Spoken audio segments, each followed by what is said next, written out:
샬롬 할렐루야. 요한계시록 21장 19에서 21절입니다.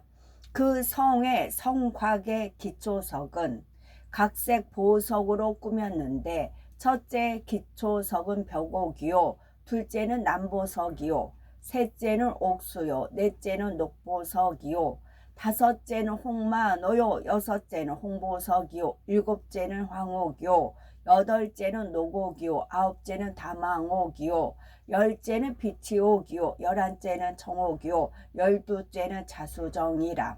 그 12문은 12진주니 각 문마다 한 개의 진주로 되어 있고 성의 길은 맑은 유리 같은 정금이더라. 아멘. 요한계시록 강해 77번째 새 예루살렘 성 12기초석입니다. 19절부터는 새 예루살렘 성 12기초석에 대한 내용이 나오지요. 12기초석은 12개의 보석으로 이루어졌으며 각각의 보석들은 특별한 영의 마음을 상징합니다. 팔복과 사랑장의 사랑, 성령의 9가지 열매의 영적인 의미가 12보석 안에 모두 담겨 있지요. 이 12보석이 상징하는 마음을 종합하면 완전한 사랑이 됩니다. 이는 곧 아버지 하나님의 마음이요, 주님의 마음이지요. 새 예루살렘의 기초석이 12가지 보석으로 이루어진 것은 그 안에 들어간 사람들의 마음을 나타냅니다. 곧 이들은 이 땅에서 경작받는 과정 가운데 12보석 하나하나에 담긴 마음을 이뤘고, 그래서 아버지와 주님을 닮은 사람들입니다. 어느 한 분야도 부족하지 않은 온전한 마음, 완전한 사랑을 이룬 사람이라야 새 예루살렘에 들어갈 수 있다는 것이지요. 이 보석들의 영적인 의미는 첫 번째 기초석은 벽옥입니다. 벽옥은 믿음을 상징하지요. 새 예루살렘 성벽의 제로도 벽옥이라 했는데 이때의 벽옥은 믿음의 5단계 곧 하나님을 기쁘시게 하는 믿음을 의미합니다. 그런데 기초석으로서 벽옥이 상징하는 믿음은 영적인 믿음을 나타내지요. 영적인 믿음은 하나님의 모든 말씀을 중심에서 온전히 믿는 것입니다. 한번 믿은 것을 변함없이 믿는 것이며 또한 하나님의 말씀을 변함없이 믿기에 항상 순종해 행함이 따르는 것이지요. 반면에 육적인 믿음을 지닌 사람은 자신의 생각과 자신의 이론에 맞는 것만 믿습니다. 또 처음엔 믿습니다 고백을 하지만 막상 어려운 현실을 맞게 되면 의심하지요. 기도하다가도 중간에 포기해버리고 하나님의 말씀대로 순종한다 하면서도 한두 번 해보다가 그만두기도 합니다. 영적인 믿음은 이런 것이 아니죠. 아브라함이 이삭을 바친 것처럼 하나님의 말씀이 자신의 지식이나 생각과 달라도 100% 믿고 순종하는 믿음입니다. 자신에게 유익이 되지 않는 것처럼 보여도 무조건 말씀대로 행할 수가 있는 것이지요. 두 번째 기초석 남보석은 곧음과 절개를 나타냅니다. 이는 진리 안에서 한번 뜻을 정했으면 세상의 어떤 유혹이나 위협에도 굴하지 않고 흔들리지 않는 진실 자체의 마음입니다. 풀무불에 던져진다 해도 우상 앞에 절하지 않았던 다니엘의 세 친구가 바로 그런 마음이지요. 사자굴에 던져질 상황에 처했으면서도 기도시는 죄를 범치 않았던 다니엘 또한 이 남보석과 같은 마음을 이룬 사람입니다. 차라리 생명을 잃을지언정 진리를 저버릴 수 없다는 초연하면서도 곧고 숭고한 마음을 바로 짚으른 남보석 빛깔로 나타낸 것입니다. 세 번째 기초석 옥수입니다. 옥수는 결백과 희생적인 사랑을 상징하지요. 이는 허물 없는 깨끗한 마음을 나타내며 어떤 대가도 바라지 않고 하나님의 나라와 의를 위해서 자신을 희생할 수 있는 마음을 뜻합니다. 제 집이 그 핑크성, 기도 많이 한 여인에 주어진 그 베르사유 궁전. 이제 이것은 25년 전에 아버지 하나님께서 그 베르사유 궁전을 이렇게 그 뭐 화면으로 본 걸 떠올려 주셨었어요. 근데 이제 또 연유 이유는 없습니다. 그러다가 이제 세월이 지나서야 그 이제 옥수 핑크색이거든요. 옥수로 된 그 베르사유 궁전 그것이 있고, 이거는 이제 박물관과 같아요. 박물관과 같아서 헤브라님과 있었던 그런 모든 사연, 제가 뭐 어떻게 오늘날까지 이르렀던가 그 모든 것들을 이제 아버지 하나님께서 해놓으신 겁니다. 이제 그렇게 이제 거기는 박물관식으로 핑크성 그렇게 되어 있고요. 또 하나 사랑의 성이라는 거 있잖아요. 빨간 이제 있고 그 주변에 성이 연결되어 있다. 그거는 헤브라님께서 저한테 주신 선물이에요. 이 땅에서 헤브라님 오셨을 때 섬겼고, 또 이제 제가 사별하면서 4억 정도 이제 주어졌어요. 저한테. 그걸 헤브라님께서 쓰셨거든요. 하나님 나라 위해서 쓰고 저는 알거지가 되게끔 하셨어요. 그래야만 남의 집에 가서 일을 할 수 있으니까. 부잣집 80평 서울대에 나온 사람들 5년 동안 그 집들 거의 1년 거쳐서 5년 동안 가서 그 부자들의 삶이 어떤가 해서 입주 가사 도우미로 빈털털이 돼야 갈 수 있잖아요. 그래서 완전 빈털털이 돼서 거기 가서 이제 5년 동안 남의 집 일을 이제 입주 가사 도우미 이제 눈물을 흘리면서 일하고 그랬던 시절이 있었지요.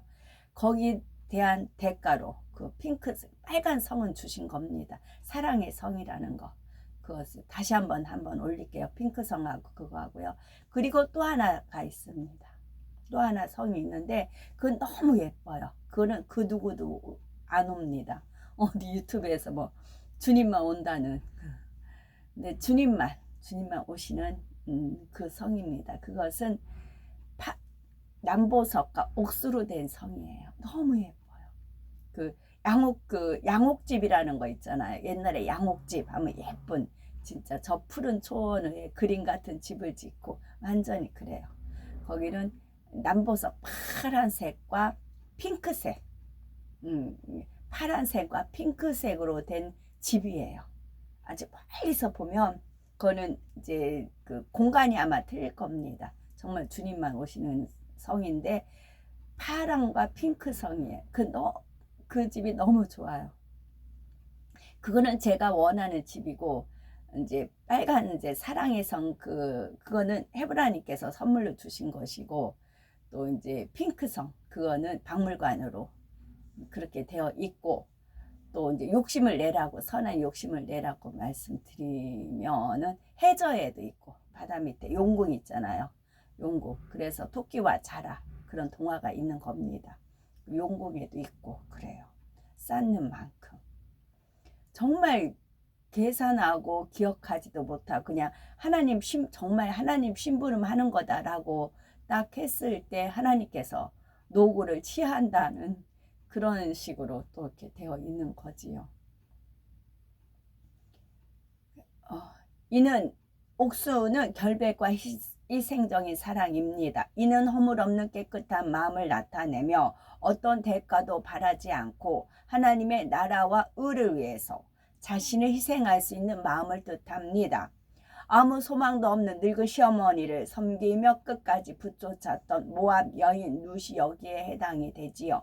룻은 시어머니를 진실하게 사랑했기에 주는 것만으로도 만족하는 마음이었습니다. 시어머니로부터 뭔가 돌려받을 수 없다 해도 다 내어줄 수가 있었지요.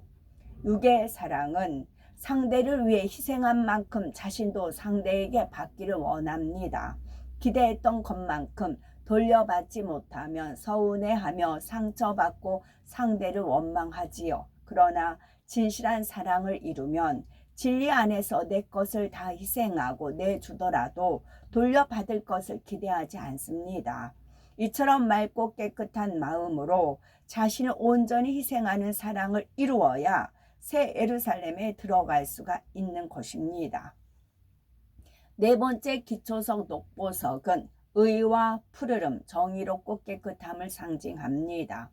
이는 에베소서 5장 9절에 나오는 빛의 열매와 같은 빛깔이지요. 곧 모든 착함과 의로움과 진실함이 함께 어우러진 것이 바로 녹보석의 빛깔입니다. 하나님께서 인정하시는 참된 의는 선과 의와 진실이 겸해진 것입니다. 참된 의는 선과 의와 진실이 겸해진 것입니다. 착하기만 하고 의가 결여될 때는 우유부단해지거나 불의와 타협할 수도 있습니다. 또 의만 있고 선이 결여될 때 자칫하면 자기 의와 틀을 고집하게 되어 하나님의 뜻과는 멀어지기 쉽지요. 남을 판단 정죄하거나 융통성 없게 행하기도 합니다.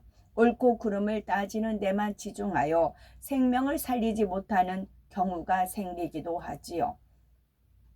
그러므로 착함과 의로움이 겸비되어야 하며 이것이 진실하게 곧 아무리 세월이 지나도 한결 같을 때 온전한 빛의 열매가 맺힐 수가 있는 것입니다. 다섯 번째 홍마노는 충성을 상징합니다. 자신이 맡은 분야에서 꼭 해야 하는 만큼만 한다면 이것은 충성이라 할 수가 없지요. 급여를 받는 일꾼이 자기 업무를 잘 감당하는 것도 충성이라 할 수가 없습니다. 그저 자기가 마땅히 할 일을 한 것뿐이지요. 자신의 업무는 물론이요, 시키지 않는 일까지도 마음을 쏟아서 성실하게 이루어낼 따라야 비로소 충성했다고 할 수가 있습니다. 하나님께서 인정하시는 충성은 자신의 사명을 감당하기 위해서 마음과 뜻과 정성과 목숨을 다하는 것이지요. 교회는 물론 가정과 직장 그리고 자신이 속한 모든 곳에서 다 충성할 때 온 집에 충성한다고 인정받을 수 있습니다. 자신이 속한 분야에서 충성하려면 의로운 마음과 희생하는 마음이 있어야 하지요. 자신의 유익을 구하기보다 전체와 상대를 위해서 의로운 쪽을 택하며 그 의를 이루기 위해서 자신을 희생하는 것입니다. 그런데 그냥 충성만 아니라 온 집의 충성을 이루기 위해서는 여기에 선한 마음이 더해져야 하지요. 선한 마음이 있는 만큼 어떤 한 분야에 치우치지 않고 두루두루 마음을 쓸 수가 있기 때문입니다. 우리가 여러 가지 사명이 있으며 각각의 사명에 나름대로 경중을 두게 됩니다. 그런데 많은 사람들이 스스로 비중이 많이 두는 사명에는 충성을 하지만 그 외의 사명들에는 상대적으로 충성하지 못하는 경우가 많지요. 그 소홀한 분야로 인해서 다른 사람이 서운히 여긴다 해도 나에게는 저 일보다 일이 더 중요하니까 그들이 서운해도 어쩔 수 없어 라고 합니다. 그러나 선이 많이 임할수록 어찌하든 모든 분야를 다 감당하려고 노력하며 마음을 넓게 써 나갑니다. 그런 마음씀을 느낄 때는 비록 직접 함께하는 시간이 적다 해도 관련된 사람들이 서운해하는 것이 아닙니다. 오히려 바쁜 와중에도 이렇게 마음을 써주니 감사하다 하지요. 이처럼 선한 마음이 임하면 자신이 속한 어느 한 분야도 소홀하게 하지 않습니다. 무엇이 선인지 알면서도 행치 않을 때는 누가 뭐라 하지 않아도 스스로가 마음이 불편하기 때문이지요. 그러니 자연스럽게 온 집에 충성이 되는 것입니다. 혹여 나름대로 열심히 신앙생활하고 있지만 자신의 열정이 예전과 같지 않고 영적인 진보가 더딘 것처럼 느껴지는 분들은 이 분야를 다시 한번 점검해 보시기 바랍니다. 영혼들을 위해서, 하나님의 나라와 의를 위해서 얼마나 자신을 희생하고 있는지, 또 정녕 선한 마음으로 모든 분야에 충성을 하는지 돌아보시고 온 집에 충성하는 보석 같은 마음을 이루어야 이 땅에서도 축복의 그릇이 준비되며 새 예루살렘에 들어가는 자격을 갖추게 되는 것입니다. 여섯 번째 홍보석은 열심과 정성입니다. 그리고 하나님의 나라와 의를 이루기 위한 열정적인 사랑을 나타내지요. 천국의 홍보석은 핏빛처럼 아주 붉으면서도 매우 투명합니다. 홍보석처럼 열정적인 사랑을 대표할 만한 사람은 바로 사도 바울이지요. 바울은 한번 주님을 만난 후 일평생 하나님의 나라를 위해 살았습니다. 사람으로서는 차마 감당하기 어려운 무수한 핍박과 환난을 당하면서도 그 열정이 식어지지 않았지요. 자신이 받는 고통이 아무리 크다 해도 그가 더 염려하는 것은 오히려 연약한 영혼들과 교회들에 대한 일이었습니다. 하나님의 나라를 이룰 수만 있다면 어떤 고난이나 희생도 무릅쓰며 자기 생명조차 아까워하지 않았던 것이지요. 새 예루살렘에 들어가기 위해서는 우리에게도 이 홍보석과 같은 열정적인 사랑이 있어야 합니다. 일곱 번째 기초석은 황옥입니다. 황옥은 자비를 나타내지요. 이는 사람으로서는 도저히 이해하거나 용서할 수 없는 사람까지도 진리 안에서 선으로 이해하며 용서할 수 있는 마음입니다. 이런 마음이 있으면 편벽됨이 없습니다. 싫은 사람이나 미운 사람도 없고 걸리거나 불편한 사람도 없습니다. 모든 것을 선으로 생각하기 때문이지요. 모든 것을 이해해 주며 포용하여 포근히 감싸주는 마음이 바로 자비입니다. 아무리 흉악한 죄인을 볼 때에도 죄는 미워하되 사람은 미워하지 않습니다. 예수님께서는 가룟 유다가 배신할 줄 알면서도 끝까지 그를 품고 돌이킬 기회를 주셨지요.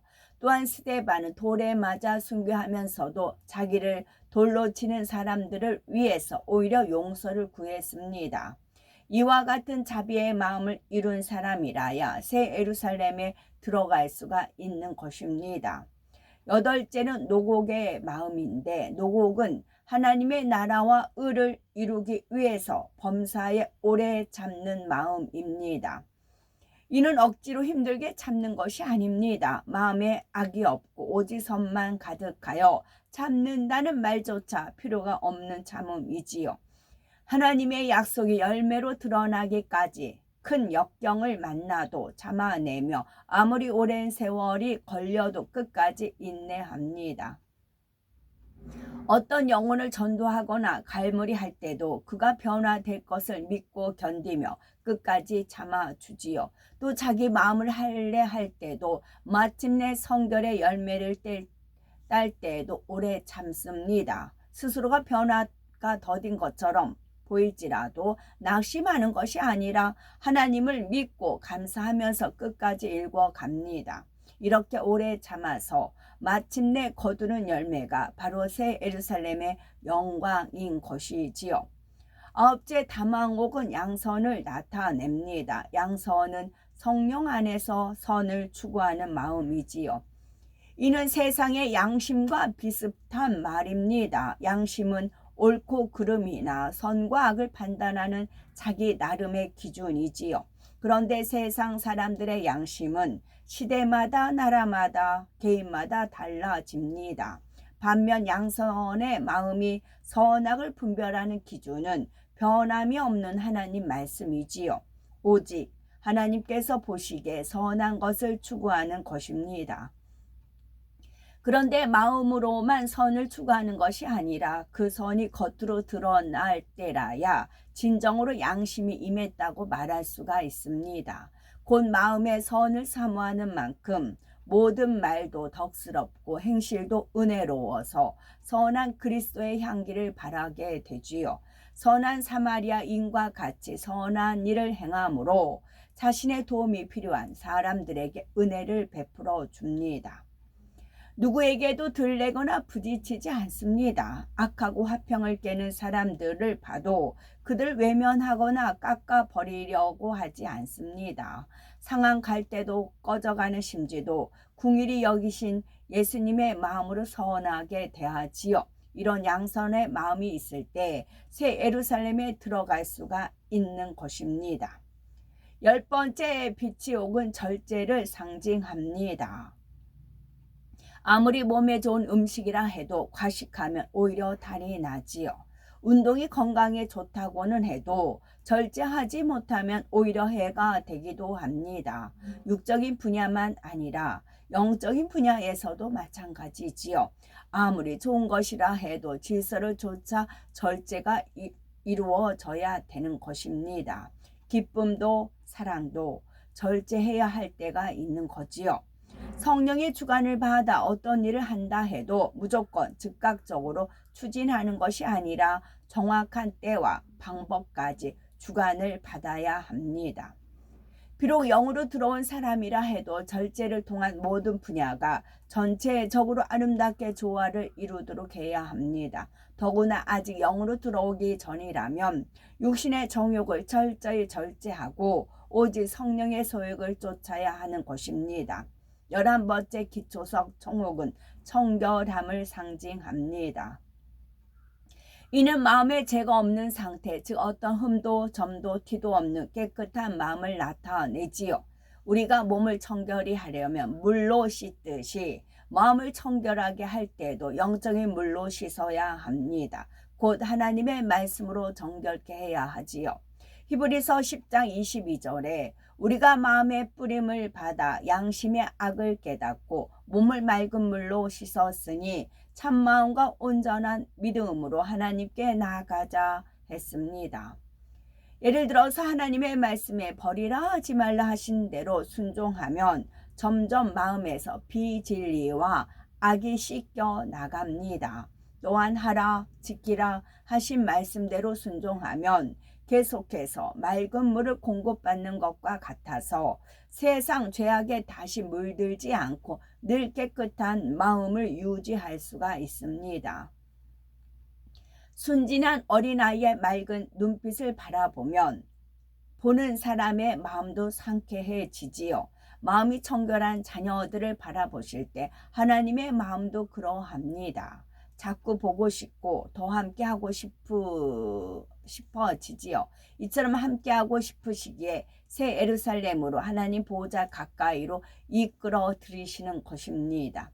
마음이 청결한 자녀들을 바라보실 때 하나님의 마음도 그러합니다. 자꾸 보고 싶고 더 함께하고 싶으시지요. 이처럼 함께하고 싶으시기에 새 예루살렘으로 하나님 보호자 가까이로 이끌어 들이시는 것입니다. 12번째 자수정은 온유를 나타냅니다. 이는 성격이 온화하고 부드러우면서도 모든 사람을 포용할 수 있는 큰 마음입니다. 솜털같이 포근하고 부드러워 많은 사람이 그 안에 깃들여 쉴 수 있는 마음, 모든 것을 선으로 이해해 주고 사랑으로 감싸 줄 수 있는 너그러운 마음이지요. 그런데 아무리 따뜻하고 부드러운 마음으로 모두를 포용할 수 있다 해도 그것이 마음속에만 있으면 별 의미가 없습니다. 그 온유함을 반드시 행함으로 나타내야지요. 온유함이 담긴 말과 행함으로 인해 다른 사람들이 힘을 얻고 따뜻함과 마음의 쉼을 느낄 수 있을 때 그것이 덕이 됩니다.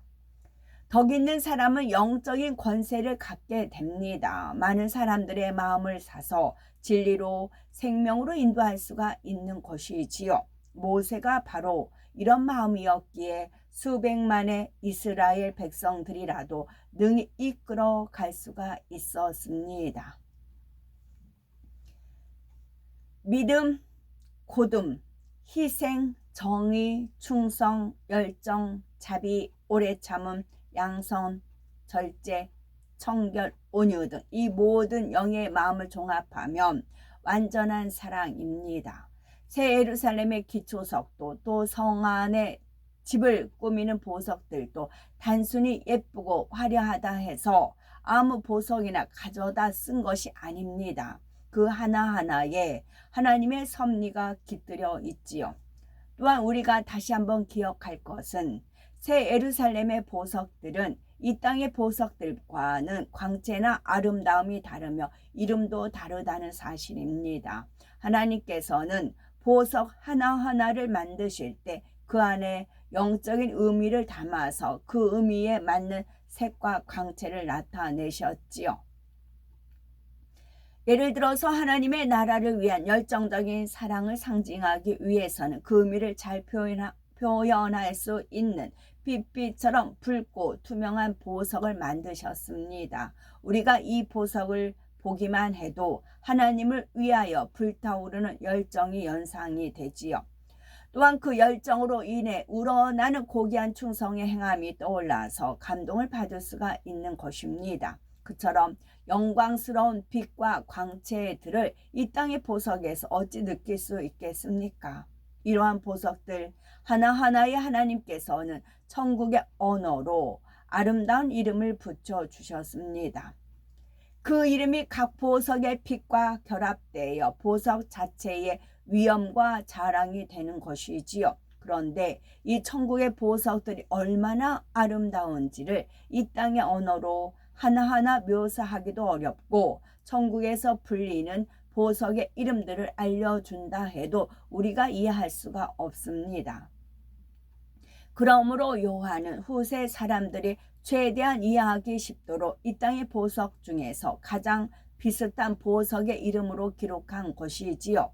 이러한 12기초석의 의미를 떠올리며 그 보석 같은 마음들이 우리 안에 얼마나 임하여 있는지 늘 점검해 보시고 그럴 때 내가 과연 새 예루살렘에 얼마나 근접해 있는지 알 수가 있는 것입니다.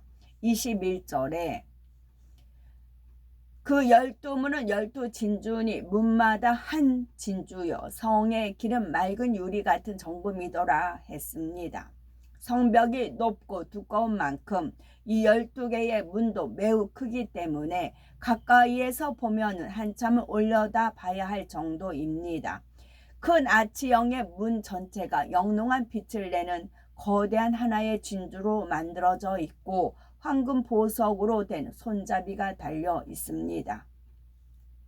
진주가 만들어지는 과정에 대해서 우리도 많이 압니다. 조개 안에 이물질이 들어와 연약한 살점을 파고들 때 조개는 고통을 참으면서 진액을 짜내어 이 물질을 감싸게 됩니다. 이렇게 진액으로 한 겹 감싸낸 결과가 바로 영롱한 진주로 나타나지요. 이런 것처럼 하나님의 자녀들도 새 예루살렘에 들어올 자격을 갖추기 위해서는 많은 인내의 시간들을 견뎌야 합니다. 하나님께서는 하나님의 자녀들이 자기 안에 있는 비진리를 발견할 수 있도록 연단이라는 것을 허락하십니다.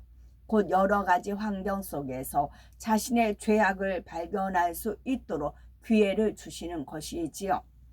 이런 연단을 받아 자신을 발견할 때는 마음이 심히 아프고 힘이 들기도 합니다. 내가 이렇게 악한가? 이것밖에 안 되는 사람인가? 하는 생각에 잠시 낙심하기도 하지요.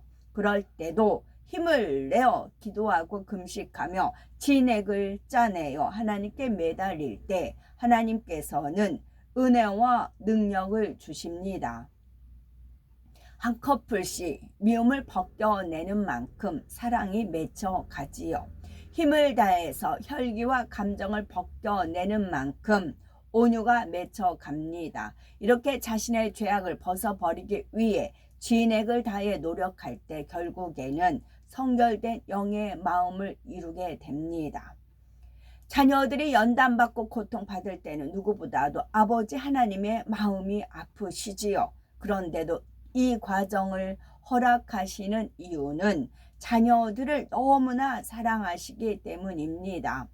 사랑하는 자녀들이 새 예루살렘에 들어오려면 이렇게 자신을 발견하여 버리는 과정이 반드시 있어야 함을 아시기 때문이지요. 그래서 하나님께서는 연단을 허락하시고 자녀들이 조개가 진액을 짜내듯이 힘쓰고 애쓰며 성결을 이루어가는 과정을 안타까운 눈으로 바라보십니다. 그냥 보기만 하시는 것이 아니라 은혜와 능력을 더해 주셔서 새 예루살렘까지 들어올 수 있도록 이끄시지요. 이러한 하나님의 사랑을 아는 사람들은 연단이 힘들다 해서 불평하고 한탄하거나 이제는 다 포기하고 싶다라는 낙심의 말을 하지 않습니다. 아무리 힘든 일을 겪는다 해도 오히려 내가 이것을 아버지 하나님의 은혜로 능히 이길 수 있나이다. 반드시 아름다운 성결의 열매로 나와 아버지께 기쁨이 되겠나이다. 이처럼 감동의 고백으로 기도해 나가는 것입니다. 또 진리대로 순종만 해나가는 사람들은 어떤 어려움이 온다 해도 마음의 충만함을 잃지 않습니다. 깊은 중심에서 여전히 기뻐하고 감사함으로 이것이 연단이라는 생각조차 하지 않고 승리할 수가 있지요. 모든 연단을 이기고 통과하게 되면 결국은 개선 장군과 같이 눈부신 영광 가운데 이 진주문을 통과하게 되는 것입니다. 그런 의미를 담아 하나님께서는 새 예루살렘의 문마다 한 진주로 만들어 주신 것이지요. 이 땅의 날들이 아무리 험하다 해도 장차 살게 될 영원한 천국에 비하면 잠시 잠깐에 불과합니다. 불같은 연단이 있어도 혹은 세상에 어떤 좋은 것들이 있다 해도 세월이 지나고 보면 모두가 순간에 불과하지요. 이런 사실을 진정으로 마음에 깨달으면 이기지 못할 연단이 없습니다. 우리가 천국에 대한 말씀을 들었고 새 예루살렘에 대해서도 들었습니다. 이 모든 지식들을 하나하나 우리 마음의 소망으로 쌓아가시기 바랍니다. 히브리서 6장 19절에 우리가 이 소망이 있는 것은 영혼의 닷 같아서 튼튼하고 견고하여 휘장 안에 들어가나니 했습니다. 어떤 시험 환란의 폭풍이 몰아친다 해도 이 소망이 우리의 영혼을 꼭 붙잡아 새 예루살렘의 항구까지 인도하는 것입니다. 우리 모두가 소망의 말씀을 붙잡고 끝까지 승리하여 반드시 진주문을 통과하셔서 그래서 하나님께서 예비하신 새 예루살렘 우리의 처소에서 무한한 위로와 기쁨을 누리며 사실 수 있는 복되고 아름답고 거룩한 우리 모두가 되셨으면 좋겠습니다. 샬롬 아멘.